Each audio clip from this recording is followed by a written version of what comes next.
அண்மைச் செய்தி. டெல்லியில் ஜூலை 25, 26 ஆகிய தேதிகளில் பாஜக மாநில தலைவர்கள் கூட்டம் நடைபெற உள்ளதாக தகவல் வெளியாகியிருக்கிறது. கூடுதல் விவரங்களோடு செய்தியாளர் ராஜகுமரன் இணைப்பில் இருக்கிறார். ராஜகுமரன், வணக்கம். விவரங்களை சொல்லலாம்.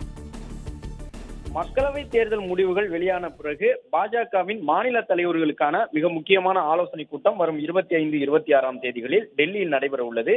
2 நாட்கள் நடைபெறவுள்ள இந்த ஆலோசனை கூட்டத்தில் பாஜக தமிழக தலைவர் அண்ணாமலை உள்ளிட்ட அனைத்து மாநிலங்களை சார்ந்த பாஜக மாநில தலைவர்களும் பங்கேற்க இருக்கின்றார்கள்.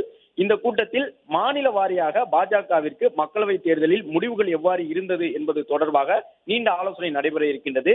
பாஜகவின் தேசிய தலைவராக இருக்கக்கூடிய மத்திய அமைச்சர் ஜே.பி. நட்டா தலைமையில் நடைபெறக்கூடிய இந்த 2 நாள் ஆலோசனை கூட்டத்தில் ஒவ்வொரு மாநிலத்திலும் பாஜகவின் வாக்கு வங்கி எவ்வாறு இருக்கின்றது, குறிப்பாக பின்னடைவை சந்தித்த மாநிலங்களில் வாக்கு வங்கியில் ஏதேனும் சரிவு ஏற்பட்டிருக்கின்றதா என்பது தொடர்பாக ஆலோசனை கூட்டம் நடைபெற உள்ளது. மேலும் கூட்டணி கட்சிகள் தொடர்பாக சில முக்கிய முடிவுகளும் இந்த மக்களவை தேர்தலில் அந்த கட்சிகளுடைய பங்களிப்பு எந்த அளவு இருந்தது பாஜகவிற்கு என்பது தொடர்பாகவும் ஆலோசிக்கப்பட இருக்கின்றது. அது மட்டுமல்லாமல் பல்வேறு மாநிலங்களில் குறிப்பாக தமிழகத்தில் எல்லாம் 2026 சட்டமன்ற தேர்தல் நடைபெற உள்ளது.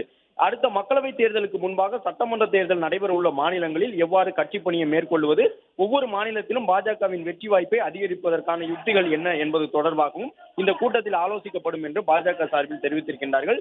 2 நாட்கள் நடைபெறக்கூடிய இந்த ஆலோசனை கூட்டமானது மக்களவை தேர்தல் முடிவுகள் மட்டுமல்லாமல் அடுத்தடுத்து நடைபெற உள்ள சட்டமன்ற தேர்தலை எதிர்கொள்வது தொடர்பாகவும் பாஜக வியூகம் வகுப்பதற்கான ஒரு கூட்டமாக நடைபெறும் என்று பாஜக தரப்பில் கூறப்பட்டுள்ளது.